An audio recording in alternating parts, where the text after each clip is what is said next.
Welcome to Inside the Diaspora with Fatima. I'm your host, Fatima Sisse. In today's episode, you will meet the beautiful and talented Liberian supermodel, Desiree Gibson. You do not want to miss the message she has for aspiring African models like herself, living in the diaspora, who are trying to break into the fashion industry. As usual, we have some political stuff, brand new music from the diaspora, exciting trivia, and so much more. Let's take a look at Panla's Taste of Africa event series, where Africans in the diaspora meet to mingle, explore African cuisine, and just unwind. Enjoy.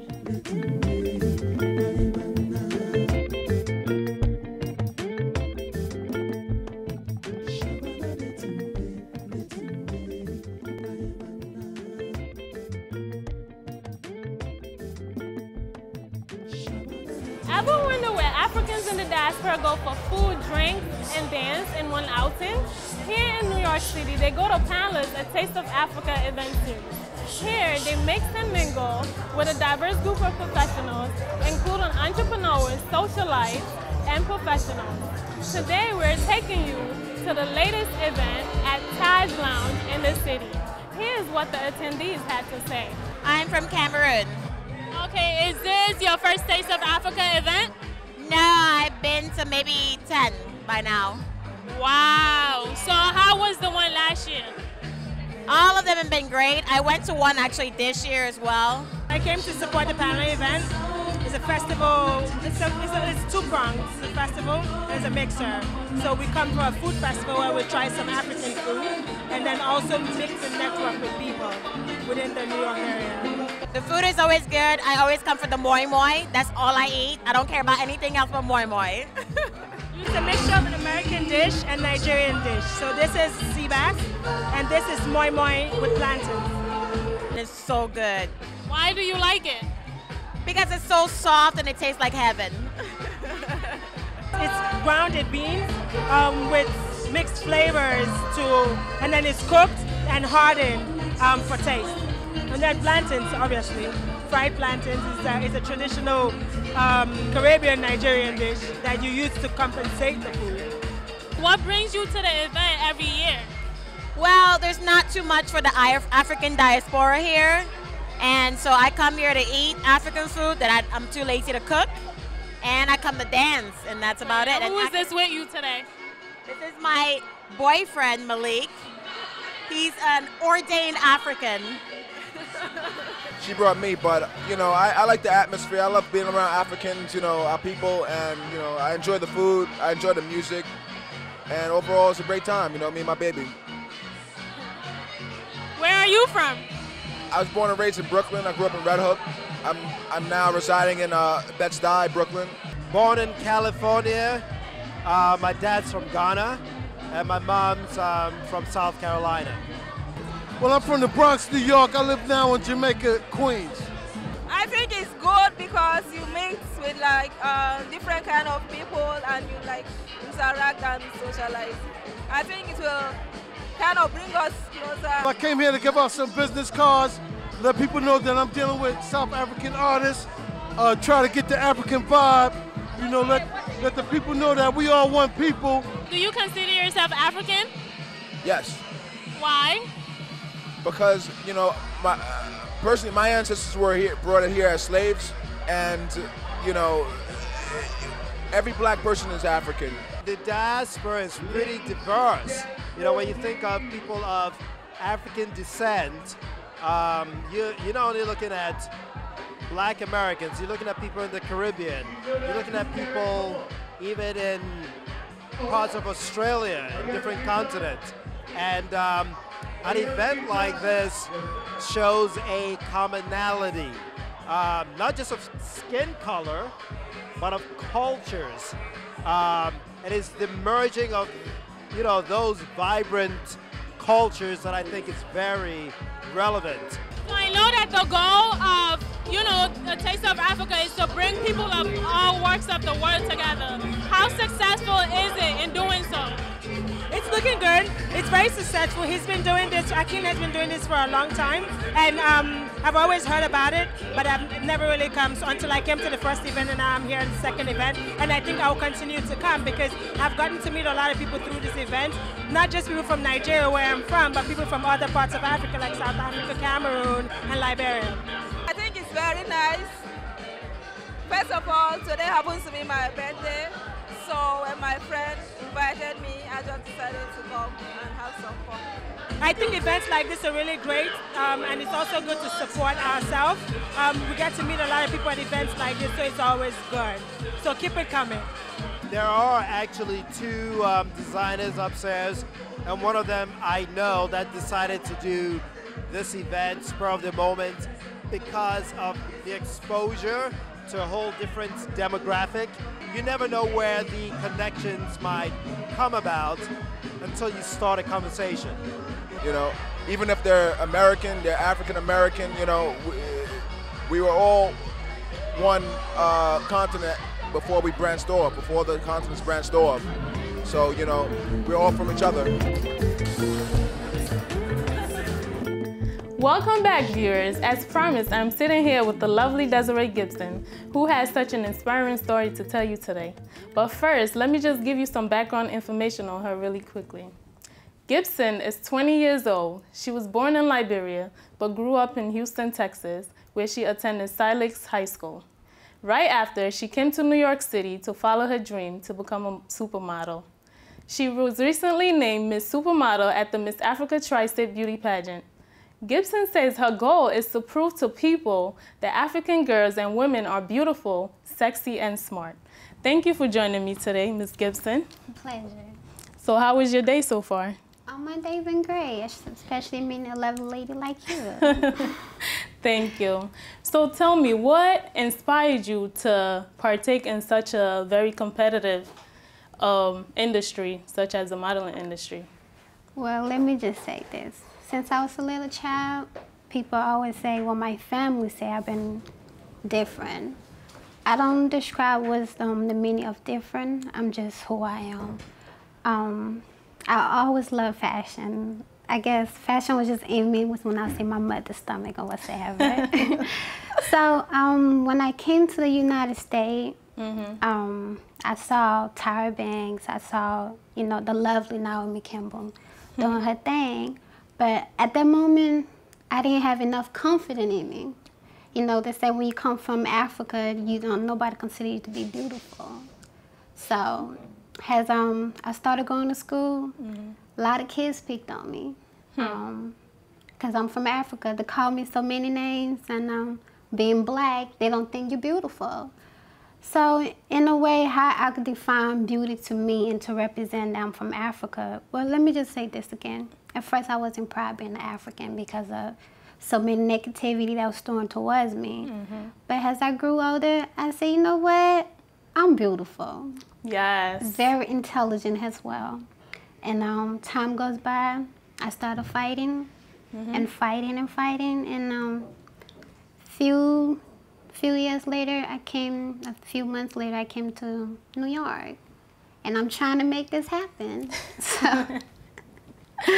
Good luck on that, though. Thank you, seriously. Mommy. But what has been the reception from Africans? Because you know, Africans are very strict. They don't think it's okay. They think it's immoral for you to be out there showing your body. What has been the reception? What's their reaction?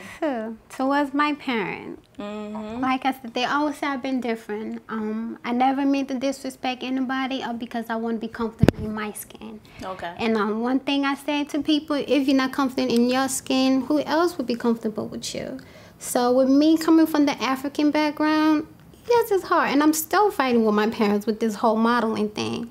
When I was actually leaving from Houston, Texas, I didn't tell them because at the end of the day, I didn't want no negativity towards me. Okay. So, but at one point, I figured they're going to understand.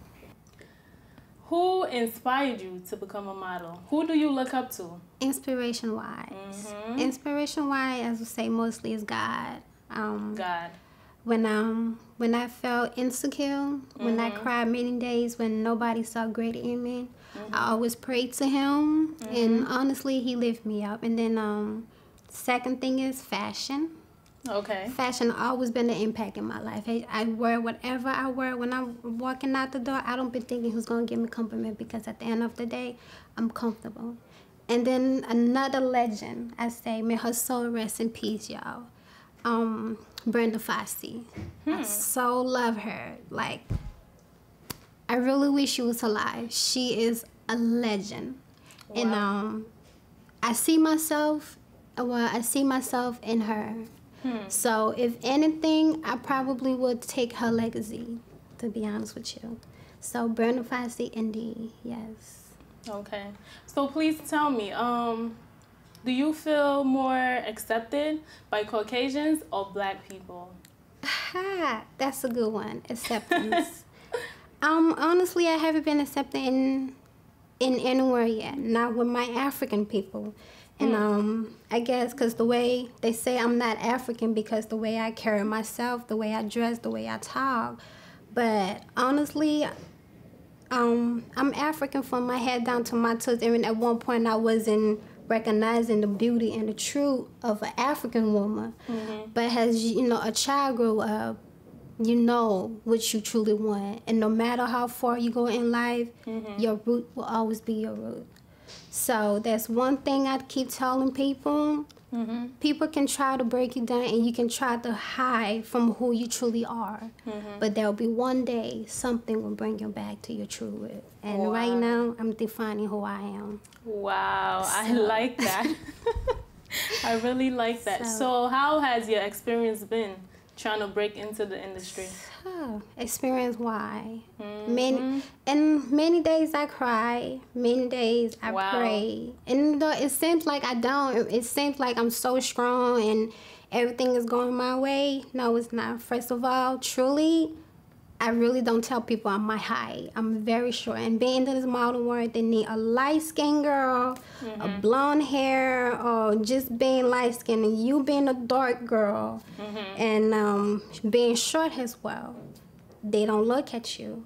But I believe my talent should not be on base of my height or my skin tone. It's about my confidence and how determined I am, and how many percentage I give to her. Do models make money?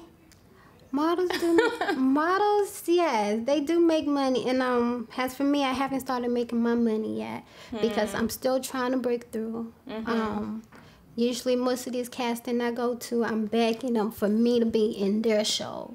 So I really don't get paid because I haven't been discovered yet.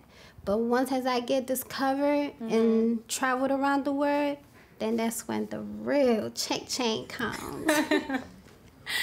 So what message do you have for all the little girls or women out there who are trying to get into the industry? Wow. First, I would say this: you have to be strong. You have to stay confident as well. So many people going to break you want to see you free spirit, and you just don't give a hoot rat or whatever the thing. But I can say keep God first and always hold your head up.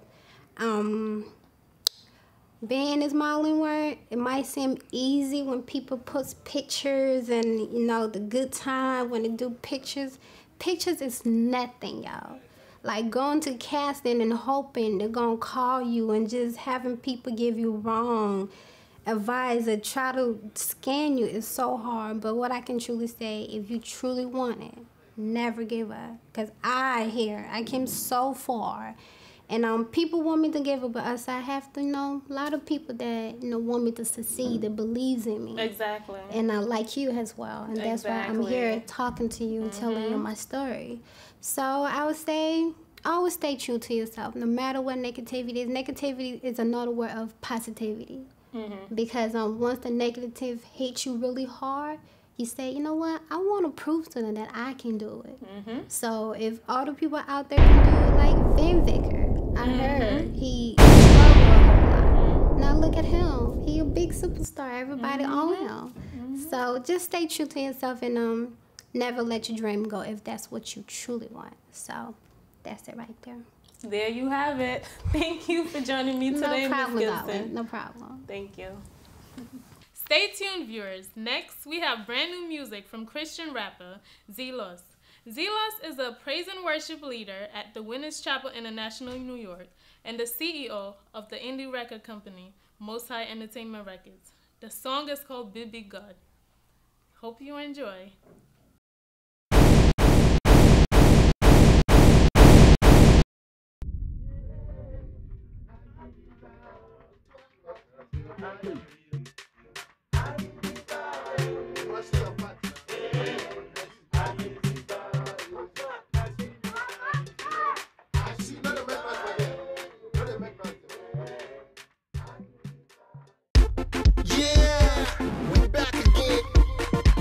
From New York City, Most High and Lexi Sugar. I love the Africa.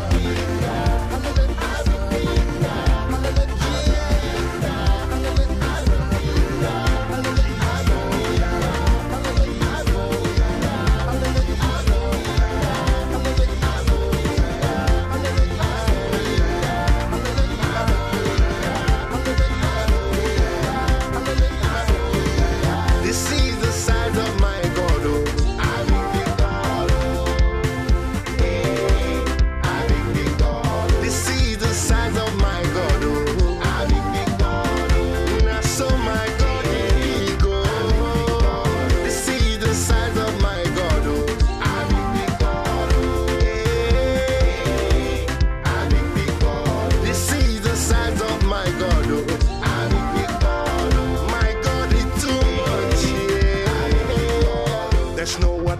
to say, to glorify the greatest name. When every other are ashamed, I still proclaim the highest name. Yes, you're my king, the mighty God, my hiding place. You are the great I am. What can I say but praise your name? Baba, nobody there like you.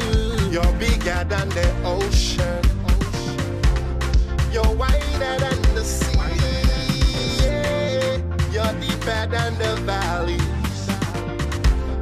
You're taller than the sea is the size of my God. Oh.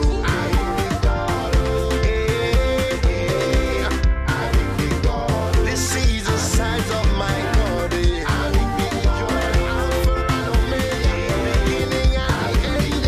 This is the size of my God. My baby God. Oh. Welcome back, viewers. Hope you enjoyed that one. I know I did. It's so good to see my fellow young people dancing and praising God in times like these.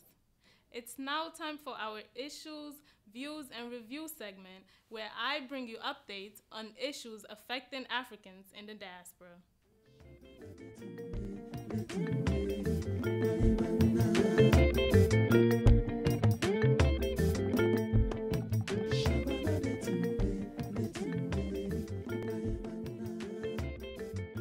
On the last episode, I mentioned the U.S. government shutdown on October 1st due to Congress's failure to enact legislation to fund the fiscal year 2014. Well, the good news is that it's back up and running. Regular government operations resumed October 17th after Congress passed the Continuing Appropriations Act 2014, and President Barack Obama signed it, ending the government shutdown and suspending the debt limit until February 7th of next year. This week, let's take a look at the Lampedusa boat sinking ordeal. Lampedusa is Italy's closest island to Africa and lies between Sicily and Tunisia. Earlier this month, a 20-meter boat built to carry 250 people, but believed to be carrying 500 African migrants from mostly Somalia and Eritrea, caught fire, capsized, and sank near the island, killing over 300 Africans. An estimated 155 people have, however, been rescued. Santa, one of the survivors from Eritrea, a single mother of a 4-year-old boy, felt she had to escape the coastal East African nation where she had no money for food or medical care. Santa said her relatives sold all they had, some gold, jewels, to sponsor her trip. Lampedusa Mayor Gisu Nicolini referred to the incident as the biggest tragedy in the Mediterranean Sea since World War II. Folks, we all know that Africa is still struggling and that there may be better opportunities overseas. But the question I ask myself is it worth putting your life on the line to migrate overseas? As a matter of fact, a lot of people are actually going back to help build their countries. Please remember, my people, safety comes first, especially when lives are at stake. Next up, we have our street trivia segment where we go around New York City asking people which of the African nations first participated in the FIFA World Cup.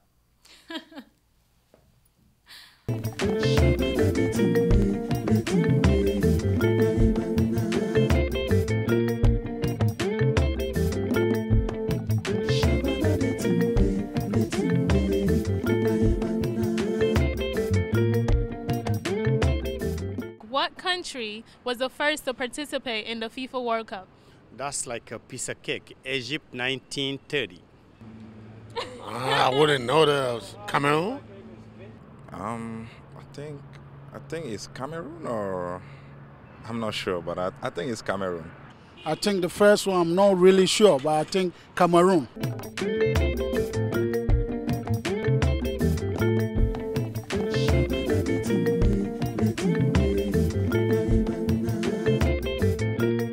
Say that one more time. What's goody? What's goody? What's the first African nation to participate in the FIFA World Cup?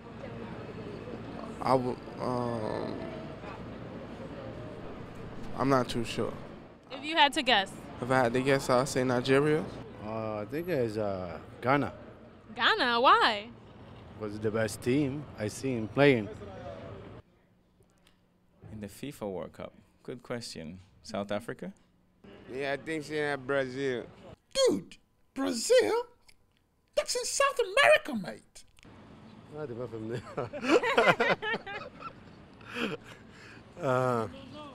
don't know. You don't know? Can you take a guess? Egypt. Egypt? He just told you Egypt. You guys cheated. That's not fair. But you are right. It is Egypt. Egypt? No, I don't like Egypt. How did you come up with that? I'm a big fan of soccer. Egypt. Mm-hmm. Are you serious? Yeah. Nice. I want to know which year. Okay, so the answer is Egypt. Oh, Egypt? Yeah. Oh, okay. Now I know. All right. Egypt.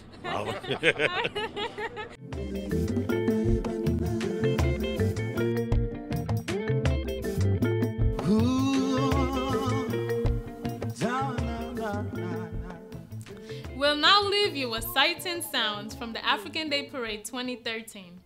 Hope you enjoy.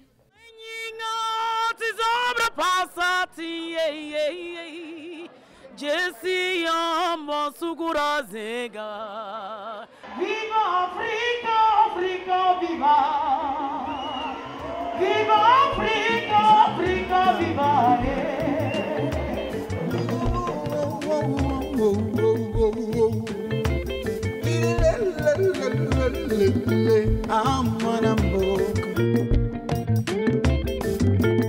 I'm